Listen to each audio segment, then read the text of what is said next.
അസ്സലാമു അലൈക്കും വറഹ്മത്തുള്ളാഹി തആല വബറകാതുഹു. ആ ഒരു കൊച്ചുകുടിലേക്ക് തൻ്റെ പ്രിയപ്പെട്ട പിതാവ് സൗദയുമായി അതാ പോവുകയാണ്.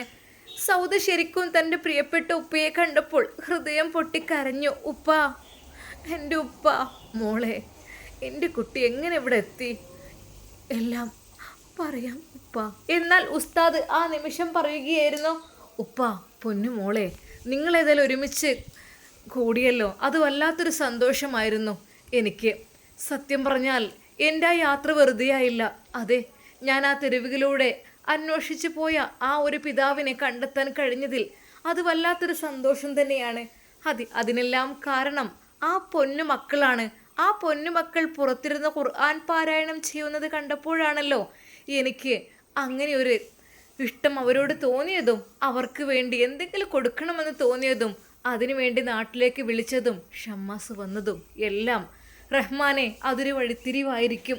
ഉസ്താദ് വളരെയധികം സമാധാനിച്ചു, സന്തോഷിച്ചു. റഹ്മാനെ, ഈ പുണ്യമാക്കപ്പെട്ട റമളാൻ മാസത്തിൽ അങ്ങനെയെങ്കിലും ഒരു ഉപകാരം എന്നെക്കൊണ്ട് ചെയ്യാൻ കഴിഞ്ഞല്ലോ റഹ്മാനെ.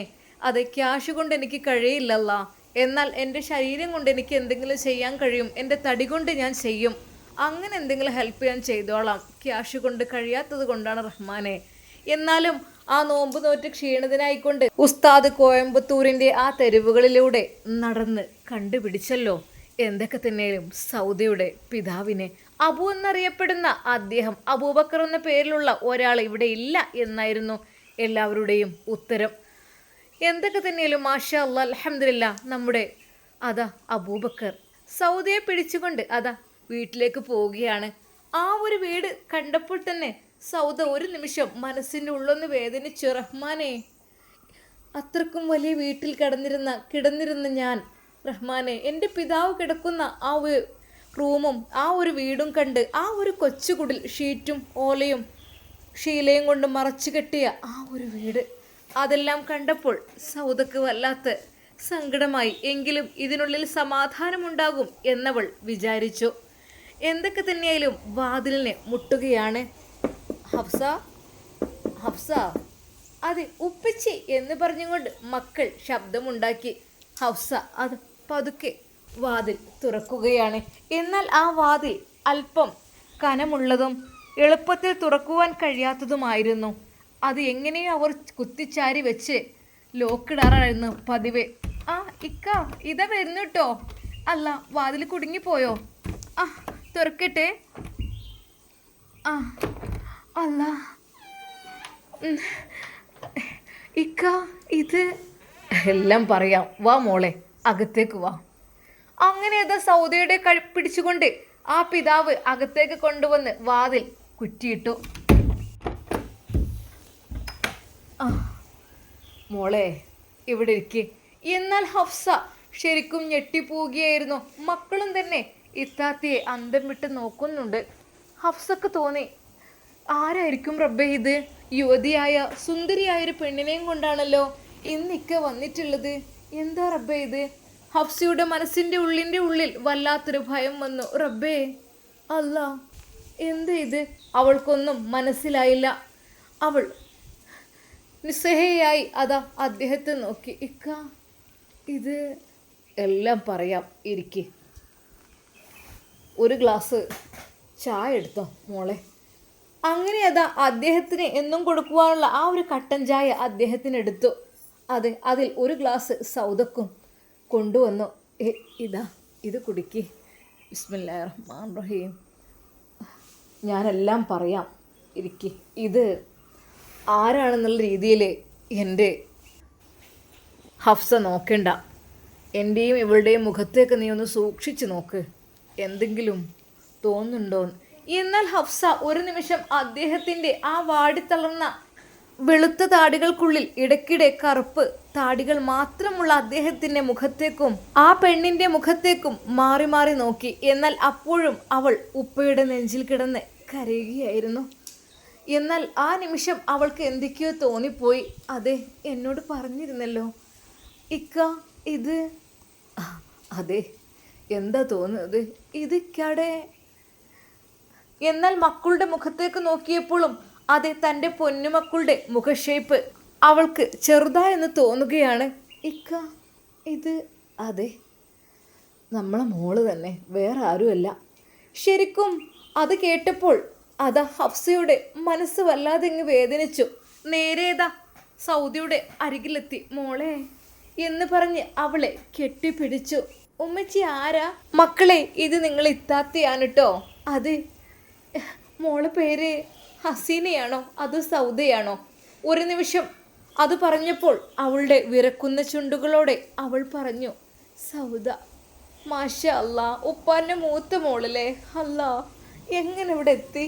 അതെ, ശരിക്കും ഹഫ്സക്ക് വല്ലാത്ത സന്തോഷമായിരുന്നു.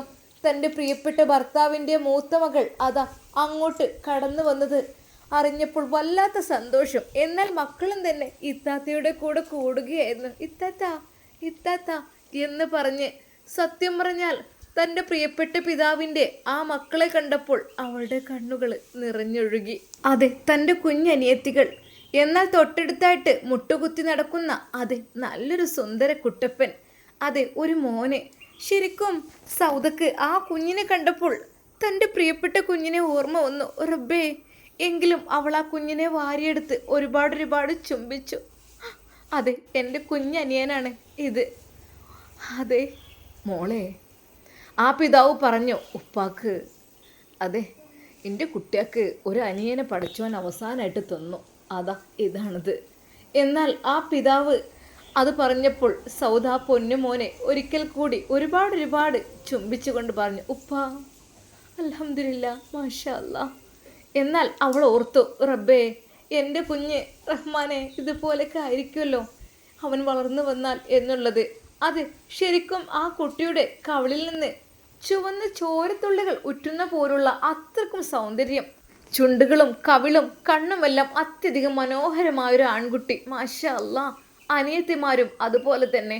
തുടുത്ത കവിളുള്ള ആ ഒരു പെൺകുട്ടികളെ, പട്ടിണിയാണെങ്കിലും ദാരിദ്ര്യമാണെങ്കിലും കുട്ടികളുടെ സൗന്ദര്യത്തിന് ഒരു കുറവും വന്നിട്ടില്ല. ശരിക്കും സൗദയ്ക്ക് എന്തൊക്കെയോ അറിയണമെന്നുണ്ടായിരുന്നു. എന്നാൽ സൗദയ്ക്ക് അപ്പോഴേക്കും ഭക്ഷണം വിളമ്പി അവരുടെ അതെ ആ ഉമ്മ മോളെ ഇത് കഴിക്ക്. ഉമ്മ ഇപ്പോൾ എനിക്കൊന്നും അല്ല മോളെ, കഴിക്ക്. സ്നേഹത്തോടെ ആ മാതാവ് അവർക്ക് ഭക്ഷണം നൽകുന്നു. അത് ആ പിതാവും മക്കളും എല്ലാവരും കൂടി അത് കഴിക്കുന്നു. എന്നാൽ ആ ഉപ്പയ്ക്ക് എന്തൊക്കെയോ അറിയണമെന്നുണ്ട്. പക്ഷേ അത് ഒരിക്കൽ പോലും അവിടുത്തെ ഉമ്മയുടെ മുമ്പിൽ വെച്ച് പറയുന്നത് മോശമാണ് എന്ന്, ചോദിക്കുന്നത് മോശമാണ് എന്ന് കരുതിയിട്ട് ആ പിതാവ് മൗനം പാലിച്ചു. എന്നാൽ ആ രാത്രിയിൽ സന്തോഷത്തോടു കൂടി അതാ അവിടെ ആ കൊച്ചു കുടിലിൻ്റെ ആ ഒരു തണുപ്പുള്ള നിലത്ത് അതാ അവൾ കിടന്നുറങ്ങുവാൻ നിന്നപ്പോഴേക്കും ആ ഉമ്മ, മോള് കട്ടിലിൽ കയറി കിടക്ക്. ഇത് ഒരു കട്ടിലേ ഉള്ളൂ, അത് പറ്റിയങ്ങ് ആടിയിട്ടുണ്ട്. മോൾ ഇതിൽ കയറി കിടക്ക്, ഞങ്ങളിവിടെ നിലത്ത് കിടന്നോളാം. സ്നേഹത്തോടെ ഹഫ്സ ഉമ്മ പറഞ്ഞതുപോലെ അവൾ പറഞ്ഞു, വേണ്ട, ഞാനിവിടെ കിടന്നോളാം, ഉമ്മച്ചിയും ഉപ്പച്ചി അവിടെ കിടന്നോളി. അല്ല മോളെ, മക്കൾ ഇവിടെ കിടക്ക്, മോൾ ഇവിടെ കിടക്ക്. എന്നാൽ ഇത്താത്തയുടെ കൂടെ അതിൽ ആ കുഞ്ഞിനെത്തി 2 പേർക്കും കിടക്കണം എന്നാണ് പറയുന്നത്. അല്ല, 2 പേർക്ക് കിടക്കാൻ പറ്റില്ല മക്കളെ, ഒരാൾക്കല്ലേ പറ്റുള്ളൂ. എന്നാൽ അവൾ പറഞ്ഞു, ഇല്ല ഉമ്മ, കിടന്നോട്ടെ, എൻ്റെ കൂടെ മക്കൾ കിടക്കട്ടെ. അതെ, ആ രാത്രിയിൽ സൗദ തൻ്റെ പ്രിയപ്പെട്ട അനിയത്തിമാരെ കെട്ടിപ്പിടിച്ചുകൊണ്ട് അതാ ഉറങ്ങുകയാണ്. സമയം 3:30 മണിയായപ്പോൾ അതാ ആ ഒരു കൊച്ചുകുടിലിൽ മണ്ണെണ്ണ വിളക്കിൻ്റെ ഒരു അരണ്ട വെളിച്ചം കാണുന്നു. അതെ, അത് ആ ഉമ്മയും ഉപ്പയും തഹജ്ജുദ് നമസ്കരിക്കുവാൻ വേണ്ടി എഴുന്നേറ്റതായിരുന്നു. പുലർച്ചേക്കുള്ള ഭക്ഷണമെല്ലാം ഉമ്മ എഴുന്നേറ്റിട്ടായിരുന്നു വെക്കാറുള്ളത്. തലേന്ന് രാത്രി തന്നെ വെക്കാറില്ല. അത് അപ്പോഴേക്കും എന്തെങ്കിലും കഞ്ഞിയോ പയറോ എന്തെങ്കിലും കൂട്ടി അടുപ്പത്തിടും. ചൂടോടുകൂടി അത് വിളമ്പും, അത് കഴിക്കും. അങ്ങനെയായിരുന്നു പതിവ്. എന്നാൽ അന്നും കഞ്ഞിയും പയറും കൂടെ ചേർത്തിട്ട് അവർ അടുപ്പത്തിട്ട് അവരുടെ നിസ്കാരവും എല്ലാം കഴിഞ്ഞ് വരുമ്പോഴേക്കും അതാ സൗദ പതുക്കെ ആ ഒരു ശബ്ദം കേൾക്കുന്നു.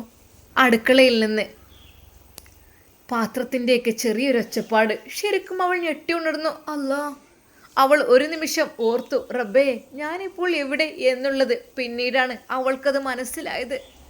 റഹ്മാനും റഹീമുമായ രാജസീതായി തമ്പുരാനെ, ഞാൻ എവിടെയാണിപ്പോൾ? അതെൻ്റെ പ്രിയപ്പെട്ട ഉപ്പയുടെ അരികിൽ. മോളെ, മോളെ എന്തുപ്പാൻ്റെ കുട്ടിക്ക്? സ്നേഹത്തോടെ പിതാവ് ആ കട്ടിലിൻ്റെ അരികിൽ വന്നിരിക്കുന്നു. തൻ്റെ പ്രിയപ്പെട്ട 3 മക്കളും ആ കട്ടിലിൽ കിടക്കുന്നത് അദ്ദേഹം സന്തോഷത്തോടെ നോക്കിക്കണ്ടു. മോളെ ഉപ്പ സമയം എന്തായി? മോളെ 4 മണിയാകുന്നു. ആ അല്ല നിസ്കരിക്കട്ടെ. ആ മോളെ ഇവിടെ അകത്തുമല്ല കേട്ടോ ബാത്റൂം ഒന്നുള്ളത്, പുറത്താണ്. അതും ഒരു വല്ല നമ്മളെ അവിടുത്തെ വീട്ടിലത്തെ പോലെയൊന്നും. ഉപ്പ അതിനെന്താ, നേരേതാ പിതാവ് അവൾക്ക് നിന്ന് കൊടുക്കുന്നു പുറത്തേക്ക്. എന്നാൽ അവിടെ പൈപ്പ് വെള്ളമായിരുന്നു വന്നിരുന്നത്. അവൾ അതിൽ നിന്ന് ഉളൂഹ് ചെയ്യുകയും ഫ്രഷ് ആവുകയും ചെയ്തു അകത്തേക്കെത്തി. ആ കൊച്ചുകുടിലിൽ അപ്പോഴേക്കും അതാ ഹഫ്സ വന്ന് നിസ്കാരപ്പായ അവൾക്ക് നീർത്തിക്കൊടുത്തു. മോളെ ഇതാ. അതെ, ഷമ്മാസ് കൊണ്ടുവന്ന പുതിയ മുസല്ലയും നിസ്കാരക്കുപ്പായുമാണ് അവൾക്ക് കൊടുത്തിരുന്നത്. ഒരു നിമിഷം അവൾ പറഞ്ഞു, അല്ല ഇത്ര പുതിയതൊന്നും വേണ്ട, മോള് നിസ്കരിക്കേ. അല്ല എൻ്റെ കുട്ടി. ഏതായാലും സന്തോഷത്തോടു കൂടി അവൾ അള്ളാഹുവിനെ സ്തുതിച്ചുകൊണ്ട് നമസ്കരിക്കുന്നു. ഖുർആൻ അവൾക്ക് നേരെ കുഞ്ഞു മക്കൾ വന്ന് അപ്പോഴേക്കും നീട്ടുന്നു. മാഷാ അല്ലാ, 2 കുഞ്ഞു മക്കളും എഴുന്നേറ്റ് റബ്ബേ. അതെ, 2 മക്കളും പെട്ടെന്ന് തന്നെ എഴുന്നേറ്റിട്ടുണ്ട്. അവർ അത്താഴത്തിന് എഴുന്നേറ്റതാണ്. അവരും അതാ തഹജ്ജുദ് നിസ്കരിക്കുന്നത് കണ്ടപ്പോൾ സൗദിയുടെ കണ്ണുകൾ നിറഞ്ഞൊഴുകി. മാഷാ അല്ലാ റഹ്മാനെ, എൻ്റെ ഉമ്മയും ഈ ഉപ്പയും കൂടി ഇങ്ങനെയാണോ മക്കളെ വളർത്തുന്നത്? മാഷാ അല്ലാ അൽഹംദുലില്ലാ. എന്ത് ചെയ്യാൻ, അവൾ നാടിനെ കുറിച്ച് ഓർത്തു. നാട്ടിൽ എൻ്റെ ഉമ്മ ഏത് സമയം എൻ്റെ പിതാവിനെ ചീത്ത പറഞ്ഞ് ഒരു സുഖവും സമാധാനവും കൊടുക്കാതെ എൻ്റെ പിതാവ് അവിടെ നിന്ന് രക്ഷപ്പെട്ടു. പക്ഷേ ഇവിടെ അൽഹംദുലില്ലാ എത്ര സ്നേഹനിധിയായ ഭാര്യയാണ് എൻ്റെ ഉപ്പാക്ക് കിട്ടിയിട്ടുള്ളത്. അല്ലാ. ഒരു നിമിഷം അവൾ നിസ്കാരം കഴിഞ്ഞ് നേരെ അടുക്കളയിലേക്ക് എത്തി. അടുക്കള കണ്ടപ്പോൾ അവളുടെ കണ്ണുകൾ നിറഞ്ഞു. അതാ ഇരുന്നുള്ള 2 മണ്ണ് കൊണ്ടുണ്ടാക്കിയ ചെറിയ അടുപ്പ്. അതിൻ്റെ അപ്പുറത്തായിട്ട് കുറച്ച് ചുള്ളൽ വിറകുകളും ഒരു മണ്ണെണ്ണ വിളക്കും ഒരു തീപ്പെട്ടിയും. അപ്പുറത്തെ പാത്രത്തിലായി കുറച്ച് വെണ്ണൂറ് കോരി ഇട്ടിരിക്കുന്നു. എന്നാൽ ആ അടുപ്പത്ത് നിന്ന് കഞ്ഞി തിളച്ചുകൊണ്ടേയിരിക്കുന്നു. അതിൻ്റെ മൂടി ഇളകുന്നതായിട്ട് അവൾ ശ്രദ്ധിച്ചു. എന്നാൽ അതിനിടക്ക് ആ ഒരു അടുപ്പിലേക്ക് ഉമ്മ അതാ 2-3-4 നേന്ത്രപ്പഴങ്ങളും തിരികെ വെക്കുന്നുണ്ട്. അതവർ ചൂടോടെ തിരിച്ചും മറിച്ചും ഇട്ട് അത് അങ്ങനെയും വേവിച്ചെടുക്കുന്നത്. എന്നാൽ അല്പസമയം കഴിഞ്ഞപ്പോൾ അതാ അവിടെ ആ കഞ്ഞി അവർ വിളമ്പുകയാണ്. കഞ്ഞിയും അതിലേക്ക് നല്ല ചുട്ട പപ്പടവും പിന്നെ നല്ലൊരു കാന്താരി ചമ്മന്തി. തൊട്ടടുത്തായിട്ട് ഒരു അമ്മി. ആ അമ്മിയിൽ എന്തൊക്കെയോ മുളകും ഉപ്പും ഉള്ളിയും എല്ലാം ചേർത്ത് നല്ലൊരു ചമ്മന്തിയും ഉമ്മ പെട്ടെന്ന് തന്നെ തയ്യാറാക്കി. അത് തൻ്റെ പ്രിയപ്പെട്ട 4 മക്കൾക്കും ഭർത്താവിനും വേണ്ടിയിട്ട് ആ ഉമ്മ കഞ്ഞി വിളമ്പി. മാഷാ അല്ലാ, ചുട്ട പപ്പടവും ചമ്മന്തിയും ആ കഞ്ഞിയും കൂടി കുടിച്ചപ്പോൾ സത്യം പറഞ്ഞാൽ അവൾക്ക് വല്ലാത്തൊരു സന്തോഷം. മാഷാ അല്ലാ, എത്ര രസകരമായ രുചികരമായ ഭക്ഷണം. അതിനിടയിൽ ആ ഉമ്മ നല്ല കട്ടൻ ചായയും ഒഴിച്ചു. മോളെ ഉമ്മ ചൂടറ്റം വെച്ചതാണ്, ഇതാ മോളിത് കുടിക്ക്. ഇതാ ബിസ്മില്ലാഹിർ റഹ്മാൻ റഹീം. എന്നാൽ അതിനിടയിൽ അടുപ്പിൽ നിന്നെടുത്ത പഴമെല്ലാം ഉമ്മ അതാ തൊലിയെല്ലാം കളയുന്നു. കൈകളിൽ കരി പറ്റി പിടിപ്പിക്കുന്നു. എങ്കിലും ഒരു വാഴയില എടുത്തു വാട്ടി അതിലേക്ക് ആ ഒരു ചുട്ടുവെച്ച പഴങ്ങളെല്ലാം മുറിച്ച് അതിൽ വെച്ച് അതും ഉമ്മ ആ കൂട്ടത്തിൽ കൊണ്ടുവന്ന് വെക്കുന്നു. എന്താ മക്കളെ കഴിക്ക്, ഇത് കഴിക്ക്. എന്നാൽ അതിനിടയിൽ മറ്റൊരു കാര്യം കൂടി നടന്നിരുന്നു. അതെ, വീട്ടിലെ കോഴിക്കൂട്ടിൽ നിന്ന് മുട്ട 4 എടുത്ത് അതും ഉമ്മ പുഴുങ്ങാൻ വെച്ചിരുന്നു. ആ ഒരു നാടൻ കോഴിമുട്ട എടുത്ത് അതും അവരുടെ ഇടയിലേക്ക് തൊലിച്ചു വെച്ചു. എന്നാൽ വളരെയധികം ടേസ്റ്റായിട്ട് തോന്നി. അതെ റബ്ബേ, ഇത്ര ദിവസം അത്താഴം കഴിച്ചിട്ടും ഇത്രയധികം ടേസ്റ്റുള്ള ഫുഡ് ഞാൻ കഴിച്ചിട്ടില്ല എന്ന് വരെ അവൾക്ക് തോന്നിപ്പോയി. ആ ഒരു പയറുകഞ്ഞിയും ആ ഒരു ചമ്മന്തിയും ചുട്ടരച്ച മുളക് ചമ്മന്തിയും പിന്നെ ചുട്ട പപ്പടവും കോഴിമുട്ടയും ചുട്ട പഴവും കൂടി കൂട്ടിക്കഴിച്ചപ്പോൾ അതിന് വല്ലാത്തൊരു ടേസ്റ്റ് തോന്നി. അതെ, നല്ല രസമുള്ളൊരു കട്ടൻ ചായയും. ശരിക്കും അവൾക്കത് കഴിച്ചപ്പോൾ അവൾക്ക് സന്തോഷം കൊണ്ട് മനസ്സ് നിറഞ്ഞു പോയി. എന്നാൽ ഉമ്മ പറഞ്ഞു, മോളെ ഇൻഷാ അല്ലാ നാളെ നമുക്ക് നല്ല ഫുഡൊക്കെ ഉണ്ടാക്കാം കേട്ടോ. ഇന്നിപ്പോൾ അതുകൊണ്ട് ഞാൻ ഒരിക്കലും വിചാരിച്ചിട്ടില്ല മോളെ, സാധനമൊക്കെ ഇവിടെ എത്തിയിട്ടൊക്കെ ഉണ്ട്. ഇൻഷാ അല്ലാ നാളെ എന്തായാലും നമുക്ക് നല്ല ഫുഡൊക്കെ ഉണ്ടാക്കാം കേട്ടോ. സാരല്ല, ഇപ്പോൾ കഴിച്ചോളൂ. ഉമ്മ ഇതിനേക്കാൾ നല്ല ഫുഡ് എന്താണ് ഉമ്മ? ഇതിലെല്ലാം അടങ്ങിയിട്ടുണ്ടല്ലോ, എല്ലാ പ്രോട്ടീനും മിനറൽസും എല്ലാം അടങ്ങിയ ഫുഡാണല്ലോ ഉമ്മ. മോളെ മോള് കഴിയുന്ന ചുട്ട പഴം കഴിച്ച് നോക്ക്, നല്ലോണം പഴുത്തതാണ്. അത് കനലിൽ വെച്ച് ചുട്ടെടുത്തതാണ് ഉമ്മ, അത് കഴിക്ക്. എന്നാൽ സ്നേഹത്തോടെ ആ മാതാവ് തൻ്റെ പ്രിയപ്പെട്ട സൗദമോളെ നോക്കുന്നത് കണ്ടപ്പോൾ ആ പിതാവിൻ്റെ മനസ്സിൽ വല്ലാതൊരു സന്തോഷം വന്നു. അദ്ദേഹത്തിൻ്റെ കണ്ണുകൾ നിന്ന് റബ്ബേ എത്ര സന്തോഷകരമായത് റബ്ബേ, എനിക്ക് ഈ പെണ്ണിനെ കിട്ടിയത് കൊണ്ട് എൻ്റെ ജീവിതം ഞാൻ രക്ഷപ്പെട്ടു റബ്ബേ. എൻ്റെ മക്കളെക്കുറിച്ച് ആലോചിക്കുമ്പോൾ എനിക്ക് സങ്കടമായിരുന്നു. എന്നാൽ എൻ്റെ പ്രിയപ്പെട്ട പൊന്നുമോൾ സൗദ ഇവിടെ എത്തിയത് കൊണ്ട് തന്നെ എനിക്ക് എന്തെന്നില്ലാത്ത സന്തോഷം. വീടിനെക്കുറിച്ചോ ഒന്നും ഞാൻ ചോദിച്ചിട്ടില്ല. അത് മരുമകനെക്കുറിച്ച് ഒക്കെ ചോദിക്കണം.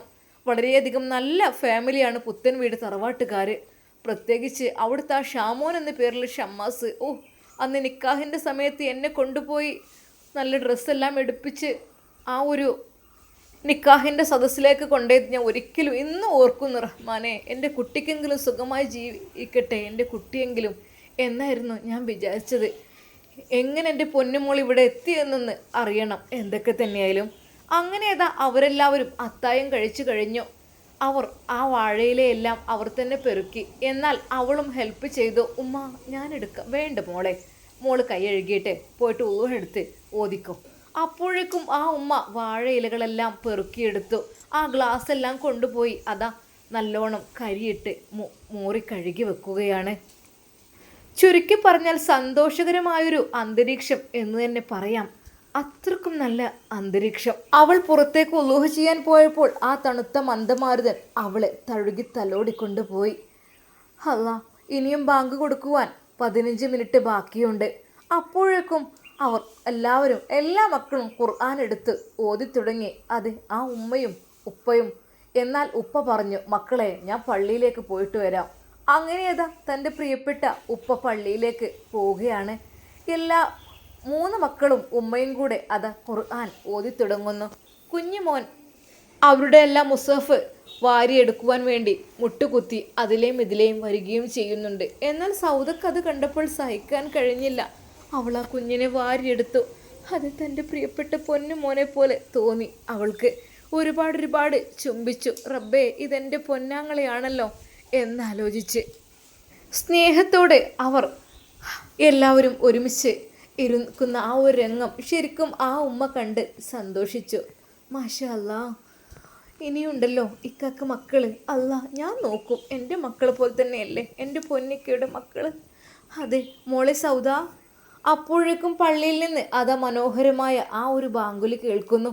ശരിക്കും അവർ എല്ലാവരും അതിന് ജവാബ് ചൊല്ലിക്കൊണ്ടിരുന്നു. അങ്ങനെ അവർ 4 ആളും കൂടെ ജമാഅത്ത് നിസ്കരിക്കാൻ വേണ്ടി പോവുകയാണ്. എന്നും ഉമ്മയുടെ പിന്നിൽ നിന്നിട്ടാണ് മക്കള് നിസ്കരിക്കുക. എന്നാൽ ഇന്ന് ഉമ്മ പറഞ്ഞു, മോളെ സൗദ, മോളെ ഇമാമ നിൽക്ക്, ഞങ്ങളൊക്കെ മഅ്മൂമാകാം, മോള് നിൽക്ക്. ഉമ്മ അത് വേണ്ടുമ്മ, ഉമ്മയാണ് ഏറ്റവും നല്ലത്. അത് സ്നേഹത്തോടെ ഉമ്മ എന്ന് വിളിക്കുമ്പോൾ അത് കേൾക്കുമ്പോൾ ഹഫ്സക്ക് വല്ലാത്ത സന്തോഷമായിരുന്നു. എന്നാൽ ആ ഉമ്മ അന്നും ഇമാമത്ത് നിന്നു. എല്ലാവരും പിന്നിലായി അണിനിരന്നു. ആ കൊച്ചുകുടിലിൽ ഉള്ള സ്ഥലത്ത് അവർ അങ്ങനെ നിന്നു. എന്നാൽ പുതിയ മുസല്ലയും നിസ്കാര കുപ്പായങ്ങളും ഉണ്ടായത് കൊണ്ട് തന്നെ ഉമ്മാക്ക് വല്ലാത്തൊരു സന്തോഷമായി. റബ്ബേ, ഏത് സമയത്താണ് ആ ഉസ്താദിന് വന്ന് ഇങ്ങനെയൊക്കെ തരാൻ തോന്നിയത് റഹ്മാനെ. ഏതായാലും പടച്ചോന് അർഹമായ പ്രതിഫലം നീ കൊടുക്ക് റഹ്മാനെ. ആ കൊച്ചുകുടിലിൽ അവരെല്ലാവരും ഇമാമും മഅ്മൂമുമായി അവിടെ നിസ്കരിക്കുന്നു. ശരിക്കും വളരെയധികം സന്തോഷകരമായ കാഴ്ച. അത് കഴിഞ്ഞ് അവരെല്ലാം പടച്ച റബ്ബിനോട് ദുആ ചെയ്തു. എന്നാൽ അത് കഴിഞ്ഞ് വീണ്ടും അവരെല്ലാവരും മുസഫ് എടുക്കുകയാണ്. അത്താഴം കഴിച്ച് ഉറങ്ങുകയോ ഒന്നും ചെയ്യുന്നില്ല. അപ്പോഴേക്കും കുഞ്ഞുവാവ കരയാൻ തുടങ്ങി. ഉമ്മ അവനെ എടുത്ത് പാല് കൊടുക്കുവാൻ വേണ്ടി ആ റൂമിലേക്ക് പോയി. ഒരൊറ്റ റൂമാണ് ഉള്ളത്, ഒരൊറ്റ മുറി. ആ മുറിയിലെ ഒരു ഭാഗത്തായിട്ടാണ് അവരുടെ എല്ലാ കാര്യങ്ങളും നടക്കുന്നത്. എന്നാൽ ഉമ്മ അങ്ങോട്ട് തിരിഞ്ഞ് പാല് കൊടുക്കുകയാണ്. എന്നാൽ സൗദ അത് നോക്കി നിന്നു. റബ്ബേ, ഒരു നിമിഷം അവൾ ഓർത്തു, റഹ്മാനെ, അത് എൻ്റെ മുലപ്പാൽ ഇനിയും വറ്റിയിട്ടില്ല റഹ്മാനെ. അത് ഏതൊരു കുഞ്ഞിന് വേണ്ടി കൊതിക്കുന്നുണ്ട്. എൻ്റെ പാൽ മുലയിൽ ഇപ്പോഴും പാലുണ്ട് റഹ്മാനെ. അവൾ ഓർത്തു. ഒരു നിമിഷം കുഞ്ഞിനെ കണ്ടപ്പോൾ അവൾക്ക് തോന്നി, റബ്ബേ, ആ കുഞ്ഞിനൊന്ന് പാല് കൊടുത്താലോ എന്ന് വരെ തോന്നിപ്പോയി. പക്ഷേ അത് പാടുണ്ടോ ഇല്ലയോ എന്നൊന്നും എനിക്കറിയില്ലല്ലോ.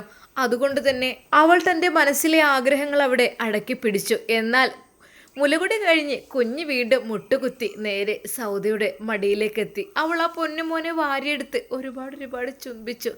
അതെ, മാതൃത്വം അതറിയാത്തവളാണ് അവള്. പ്രസവിച്ചു എന്നല്ലാതെ ആ കുഞ്ഞിനെ ഒന്ന് താലോലിക്കുവാനോ മുലയൂട്ടുവാനോ പറ്റാത്ത ആ ഒരു സൗദ എന്ന് പേരുള്ള പെണ്ണ്.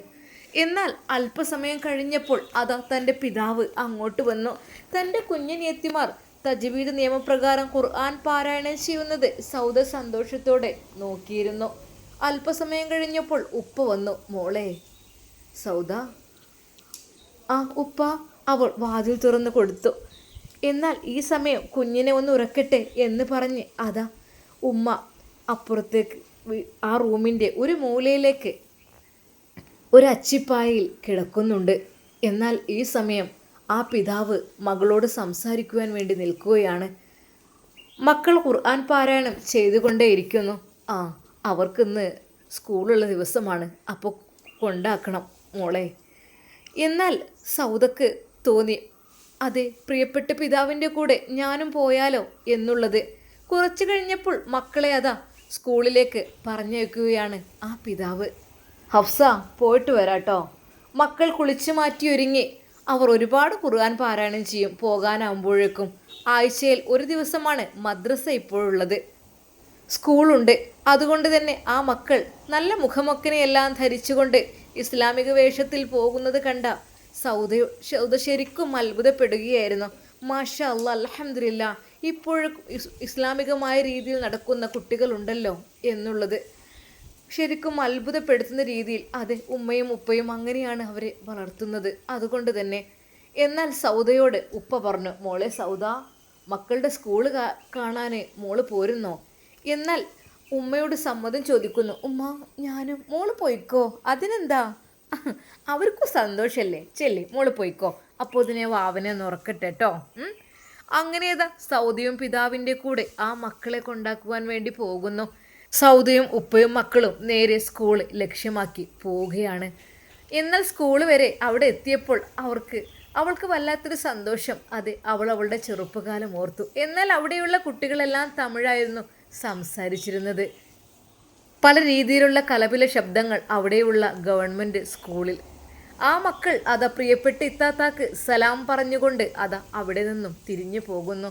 എന്നാൽ പോകുമ്പോൾ ഒരിക്കൽ കൂടി പറഞ്ഞു, ഇത്താത്ത ഇന്നും ഞങ്ങൾ കൂടെ ഉണ്ടാവുമോ? ഇത്താത്ത ഞങ്ങൾ വിട്ട് പോയില്ലല്ലോ. ഇല്ല മക്കളെ, ഇൻഷാ അല്ലാ എന്ന് പറഞ്ഞ് ആ ഒരു മക്കൾക്ക് അവളും സലാം മടക്കി അവർ പറഞ്ഞയച്ചു. എന്നാൽ ആ സൗദയുടെ പിതാവ് അവളുടെ മുഖത്തേക്ക് നോക്കി, മോളെ സൗദ, ഇനി പറയും. അങ്ങനെ അവർ വീട്ടിലേക്ക് വരുന്ന ആ ഒരു വഴിയിൽ ഉപ്പാൻ്റെ കുട്ടി, എന്താ പറ്റിയത്? ഉപ്പാൻ്റെ കുട്ടി ഒരാളെ ഏൽപ്പിച്ചു തന്നിരുന്നല്ലോ, നിന്നെ ഒരാൾ ഏറ്റെടുത്തിരുന്നല്ലോ മോളെ. എന്തായി മോളെ അതൊക്കെ?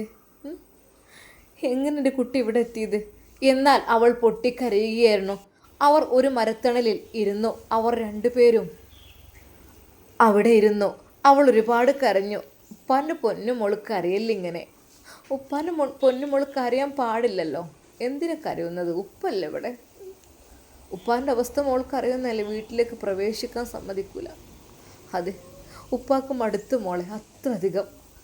എന്തൊക്കെ തന്നെയാലും ഇവരെ വിവാഹം കഴിക്കണമെന്ന് ഞാൻ ഒരിക്കൽ പോലും വിചാരിച്ചതല്ല. പക്ഷേ ഇവിടുത്തെ ആ ഹഫ്സയുടെ പിതാവ് എന്നോട് അങ്ങനെ പറഞ്ഞ് ഏൽപ്പിച്ചു. ആ കുട്ടി ഉപദ്രവകാരികൾക്കിടയിൽ പെട്ടുപോകുമെന്ന് ഭയന്ന് ആ വസിയത്ത് ഞാൻ നിറവേറ്റി. ഉപ്പാ, അതുകൊണ്ട് എൻ്റെ ഉപ്പാക്ക് സമാധാന ജീവിതം ലഭിച്ചല്ലോ അല്ലേ? എനിക്ക് അനിയത്തിമാരെയും അനിയനെയും കിട്ടിയല്ലോ. അതേ മോളെ, അതൊക്കെ ശരി തന്നെയാണ്. നിൻ്റെ ഈ ഉമ്മ അത് വല്ലാത്തൊരു സംഭവമാണ് മോളെ. കാരണം അത്രക്കും എൻ്റെ കാര്യത്തിനും മക്കളുടെ കാര്യത്തിനും വളരെയധികം സ്നേഹത്തോടെ, സമാധാനത്തോടെ, സന്തോഷത്തോടെയാണ് അവരുടെ ഓരോ നീക്കങ്ങളും. മോളെ, മക്കൾ സോലിഹായ മക്കളായി വളരാൻ അവൾ അത്യധികം പരിശ്രമിക്കുന്നുണ്ട്. കുഞ്ഞു മക്കളെ ഒരിക്കൽ പോലും സുബ്ഹി തെറ്റാൻ സമ്മതിച്ചിട്ടില്ല. ഞാൻ വിചാരിക്കും, റബ്ബേ, എനിക്ക് ഈ ദുനിയാവിലേക്കും ആഖിറത്തിലേക്കും അള്ളാഹു നൽകിയ നിധിയാണ് അവളെന്ന്. എല്ലാം കൊണ്ടും എന്നോടൊരു കറുത്ത വാക്ക് ഇതുവരെ പറഞ്ഞിട്ടില്ല മോളെ. സ്നേഹം കൊണ്ട് അത്രക്കും സംസാരിച്ച് വലിയ വിഷമം വേദനയാണ്. എന്നെക്കുറിച്ചും മക്കളെക്കുറിച്ചൊക്കെ എന്നോട് എപ്പോഴും പറയും, നമുക്ക് നാട്ടിലേക്കൊന്ന് പോവാം, നാട്ടിലിക്കാക്ക് 3-4 മക്കളുണ്ടല്ലോ, അവരെ ഒന്ന് കാണാൻ എന്നെ കൊണ്ടുപോയിക്കൂടെ, ഇങ്ങോട്ട് വിളിച്ചൂടെ, എൻ്റെ പൊന്നു മക്കളെപ്പോലെ ഞാൻ നോക്കിക്കോളും എന്ന് പറയും. മോളെ, അത്രക്കും കാരുണ്യമാണ് ഇതുവരെ അവരുടെ മനസ്സിൽ. എന്നാൽ സൗദയുടെ കണ്ണുകൾ നിറഞ്ഞു. ഉപ്പാക്ക് ഈ ദുനിയാവിൽ കിട്ടാവുന്നതിൽ വെച്ച് ഏറ്റവും വലിയൊരു നിധി തന്നെയാണ് നമ്മുടെ ഹഫ്സ ഉമ്മ. സത്യമായിട്ടും അതിനേക്കാളും വലിയൊരു നിധി നിങ്ങൾക്ക് കിട്ടാനില്ല. ശരിയാണ് മോളെ, പാവമാണ് അവർ, പാവമാണ്. എളിമയോട് കൂടിയുള്ള ജീവിതം, അഹങ്കാരം ഒന്നുമില്ല. വളരെയധികം ലാളിത്യമായ രീതിയിൽ ഞങ്ങൾ എങ്ങനെയെന്ന് വെച്ചാൽ എൻ്റെ കൂടെ ജോലിക്ക് വരെ അവർ പോരും.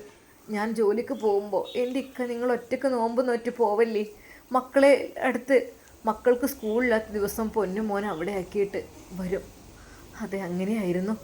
എന്നാൽ ഞാൻ ചെയ്യുന്ന ജോലിയെല്ലാം അവളും ചെയ്യും. പാവമാണ്. ഒരിക്കലും എന്നെ ഒറ്റയ്ക്ക് കഷ്ടപ്പെടുത്താറില്ല, എല്ലാത്തിനും ഹെൽപ്പ് ചെയ്യും. എന്നാൽ ആ പിതാവിൻ്റെ വിശദീകരണം കേട്ട ആ സൗദ ശരിക്കും കരയുകയായിരുന്നു. എന്നാലും അൽഹംദുലില്ലാ, സന്തോഷമുണ്ട് സന്തോഷമുണ്ട്, ഒരുപാട് എല്ലാം കേട്ടതിൽ. എന്നാൽ ഉപ്പയുടെ കഥ പറഞ്ഞപ്പോൾ മകളോട് ചോദിക്കുകയാണ്, എൻ്റെ പൊന്നുമോൾ ഇവിടെ എത്തി പറഞ്ഞില്ല, ഉസ്താദിൻ്റെ പള്ളിയിൽ എങ്ങനെ എത്തി എന്നുള്ള കാര്യം പറഞ്ഞില്ല.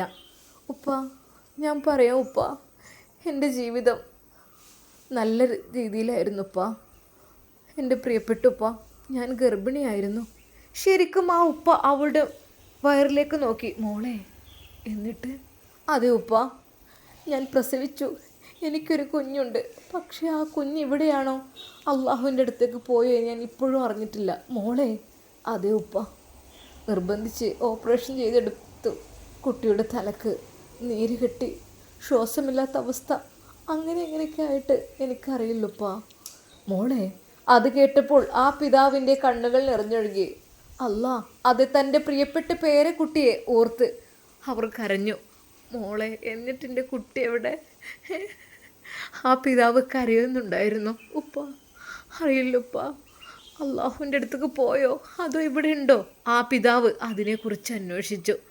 ഇല്ലപ്പാ, എനിക്കൊന്നും അറിയില്ല. മോളെ, എന്തൊക്കെയാണ് ഞാൻ ഈ കേൾക്കണത്? എൻ്റെ കുട്ടി ഇവിടെ എത്തിയതിനെക്കുറിച്ച് അതെ, ആ കുട്ടി എൻ്റെ കൈകളിൽ നിന്ന് പോയി, എങ്ങോട്ടറിയില്ല, എന്താ അറിയില്ല, എന്നോടൊന്നും പറയണില്ല. എന്നെ ശല്യം ചെയ്തിരുന്നൊരു സത്താറുണ്ടല്ലോ, ആ ഭീകരൻ, അവൻ വീണ്ടും വരവ് തുടങ്ങിയോ?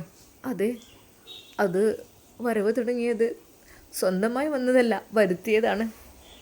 അവനുമായി എൻ്റെ വിവാഹം കഴിപ്പിക്കണമെന്ന് ഉമ്മാക്ക് വാശി. നമ്മുടെ ആ ചെറ്റക്കുടലിന് പകരം ഇപ്പോഴവിടെ വലിയൊരു മണിമാളികയാണ്, കൊട്ടാരം കണക്കെ വലിപ്പമുള്ളൊരു മണിമാളിക. എൻ്റെ പ്രിയപ്പെട്ട അവിടെ മോളെ, അതെങ്ങനെ എടുത്തു? ആ വലിയ കൊട്ടാരം പോലത്തെ വീടൊക്കെ എങ്ങനെ നമ്മളെ കൊണ്ട് കഴിയും? നമ്മളുടെ ചെറിയ കുടീരല്ലേ? അതേ ഉപ്പാൻ്റെ കൊച്ചു കുടിൽ ഇപ്പോഴും ഉണ്ട് അവിടെ. സമാധാനത്തോടു കൂടി എനിക്ക് താമസിക്കാൻ പറ്റിയ ഇടം അതാണ് മോളെ. എന്നിട്ട് അത് എങ്ങനെ? അതെല്ലാം നവാസ്ക, ഉപ്പയുടെ മരുമകൻ തന്നെയാണ് അതിനുള്ള പണമെല്ലാം അയച്ചതും ആ വീടുണ്ടാക്കിയതുമെല്ലാം. എന്നാൽ ശരിക്കും അവൾക്കത് പറയാൻ കഴിഞ്ഞില്ല. എന്തിന് മറ്റൊരാളെ കുറ്റം പറയുന്നു എന്നുള്ള രീതിയിൽ അവൾ പിതാവിൻ്റെ മുഖത്തേക്ക് നോക്കി ദയനീയമായി കരഞ്ഞു. മോളെ, ഉപ്പാൻ്റെ കുട്ടി വിഷമിക്കണ്ട, ഇൻഷാ അല്ലാ നമുക്ക് എന്താ ചെയ്യാം. ഉപ്പാൻ്റെ കുട്ടി അങ്ങോട്ടും പോകണ്ട, ഇവിടെ നിന്നോളി കേട്ടോ. അല്ല മോളെ, മോളുടെ ഭർത്താവ് നവാസ് എവിടെ എന്നുള്ള ചോദ്യത്തിന് അവൾ ഉത്തരം പറഞ്ഞു. നവാസ്ക്ക് ഇവിടെയില്ല, നവാസ്ക്ക് ഗൾഫിലാണ്. മോളെ, എൻ്റെ മോൾ. അതെ ഞാൻ അവിടെയായിരുന്നു. 7 മാസമായപ്പോഴാണ് വന്നത്. പക്ഷേ അന്ന് നവാസ്കയുടെ വാക്ക് കേൾക്കാതെ ഞാൻ വീട്ടിൽ നിന്നിറങ്ങി ഉമ്മയുടെ കൂടെ. അന്ന് മുതൽ ഞാനും നവാസ്കയും ബന്ധമൊന്നുമില്ല എന്ന് പറഞ്ഞുകൊണ്ട് അവൾ പൊട്ടിക്കരഞ്ഞു ഉപ്പയുടെ നെഞ്ചിലേക്ക് വീണു. കരയില്ലേ ഉപ്പാൻ്റെ കുട്ടി, എന്ത് പ്രശ്നമുണ്ടെങ്കിലും നമുക്ക് തീർക്കാം. ഉപ്പാൻ്റെ കുട്ടി കരയില്ലേ? ഉപ്പാൻ്റെ കുട്ടി കരഞ്ഞാൽ എങ്ങനെ ഉപ്പാക്ക് സമാധാനം ഉണ്ടാവുക? വരി, തോളിലൂടെ തൻ്റെ പ്രിയപ്പെട്ട പൊന്നുമോളെ തോളിലൂടെ കൈയിട്ടുകൊണ്ട് ആ പിതാവ് അവരുടെ കൊച്ചു കുടിലിലേക്ക് യാത്രയാവുകയാണ്. സൗദയും പിതാവും ഇനി നാട്ടിലേക്ക് പോരുമോ? അവൾ സത്യങ്ങളെല്ലാം പ്രിയപ്പെട്ട പിതാവിനോട് തുറന്നു പറയുന്ന സ്ഥിതിക്ക് ആ പിതാവ് എന്തെങ്കിലും പരിഹാരം കാണാതിരിക്കുമോ? ഇൻഷാ അല്ലാഹ് നമുക്ക് കാത്തിരുന്ന് കാണാം. അതുവരേക്കും എല്ലാവർക്കും അസ്സലാമു അലൈക്കും വറഹ്മത്തുള്ളാഹി തആല വബറകാതുഹു.